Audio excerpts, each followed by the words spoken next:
NBA fans, welcome back to a brand new episode of 30 Teams and 30 Days. If you're new to the series, let me break it down to you really quickly, all right? I'm going to talk about the Milwaukee Bucks today. I'm going to talk about their draft. I'm going to grade it. I'm going to do the exact same thing for their free agency here and there. I'm going to talk about their roster. After that, I'm going to talk about 3 remaining questions that I have for this team on the upcoming year. Lastly, I'm going to give you an evaluation and an overall grade of their offseason and talk about why. All right, so let's get into it.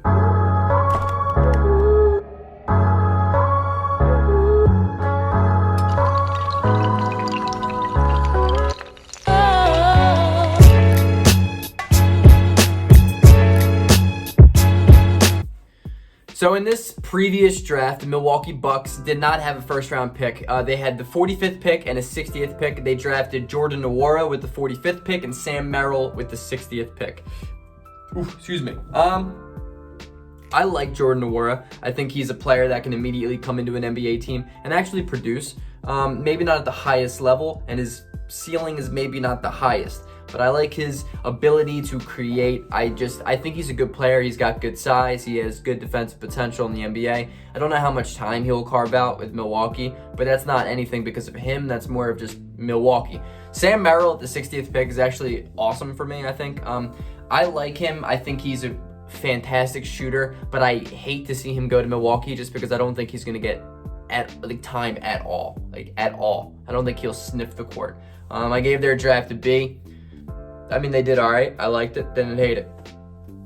Their free agency period was a bit of a doozy, all right? As you know, they've traded for Jrue Holiday. They traded Eric Bledsoe and 39,000 first-round picks, which at the time and still I think is way too much. I like the acquisition. I think it's a good idea. But, I mean, that's a lot to give up on a guy like Jrue Holiday. And I like Jrue Holiday, too. He's one of my favorite players, actually. They signed DJ Augustine. They got Bobby Portis, Bryn Forbes, Torrey Craig. I like the moves, nothing crazy though. I think Bobby Portis adds a good stretch 4, stretch 5 addition to the team, to the bench. Torrey Craig is a good defender, can't really do much offensively. DJ Augustine, they gave him a 3-year deal, pretty solid deal too, I think. So I mean, he's not bad. Bryn Forbes can shoot the ball, but he can't play defense for shit. They traded Eric Bledsoe, as you guys know. They got rid of Wes Matthews, George Hill, Robin Lopez, Kyle Korver, Sterling Brown, Ersan Ilyasova. My thing is, that's a lot of damn guys they just got rid of. I like Wes Matthews. I like George Hill off the bench. I mean, I'm pretty sure he led the league in NBA, led the NBA in 3-point percentage last year. Eric Bledsoe, that's just addition by subtraction for Milwaukee at that point. Good Lord. I gave their free agency period an A. I think Jrue Holiday adds an entirely new layer to this team.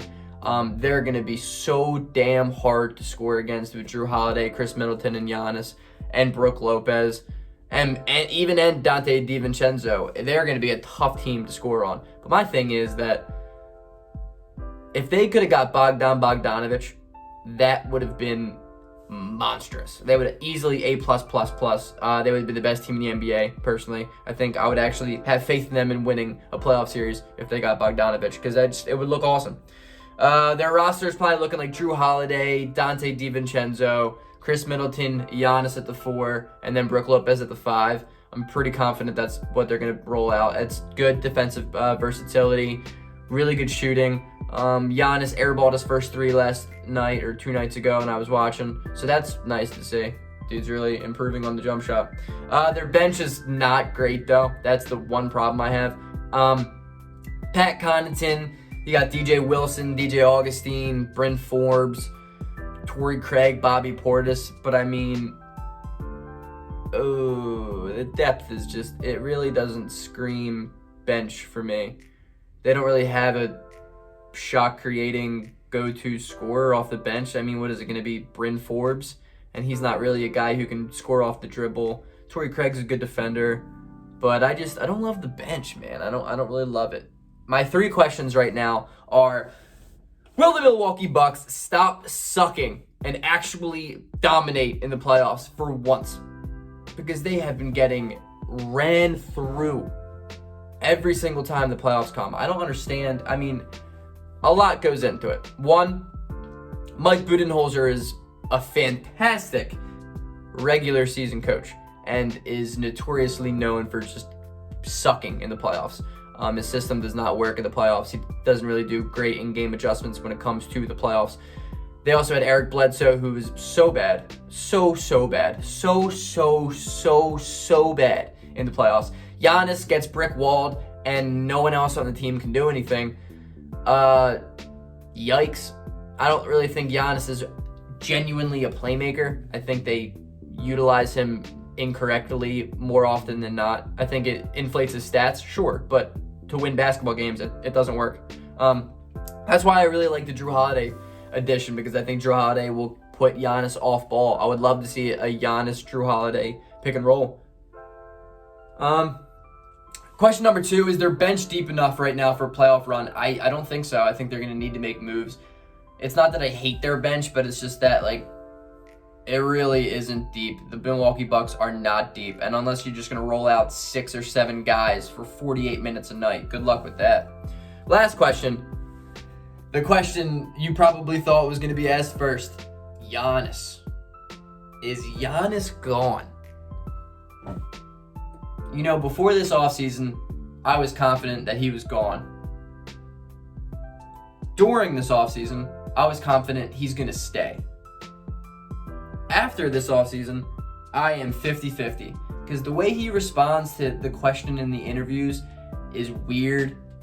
I could see him going to Miami. I could see him go to anywhere. I could see him go to Dallas, dude. Dallas would be nasty. Luka Doncic or Doncic, or I got yelled at for saying his name wrong last time. I don't know how to say it. So Luka and Giannis, that would be stupid. But I don't know. I think this year is, if it's another second round exit, why the hell would Giannis stay? You know? I don't know. That's going to be interesting. Overall, I gave it a B+. I think their team is a lot better than it was last year. Don't get me wrong. I think Jrue Holiday is a massive upgrade over Eric Bledsoe. But the problem with him is he still doesn't really shoot it that well. So it's like you don't really fix the problem of playoff Bucks basketball because Jrue Holiday is not a knockdown three-point shooter. He's better than Eric Bledsoe, but not by a lot. I don't know. It's not enough to me. Their bench needs a lot of damn work, especially if you want to make playoff runs deep into a season like that. They're going to need work. I don't think that as the team is constructed right now, they are a championship team, which is weird because I think they're probably going to end out the 1 or 2 seed in the East. I had them as the number 1 seed in the East for my projections for the standings, but we've seen them do that before and lose. And what information do we have now that we didn't have before? Is Jrue Holiday really enough? I don't know. That being said, I hope you enjoyed the video. Don't forget to like and subscribe. It helps my channel grow. It helps me get views. It helps me grow. I don't know. If not, it's cool. It's cool. Peace out. Go Sixers.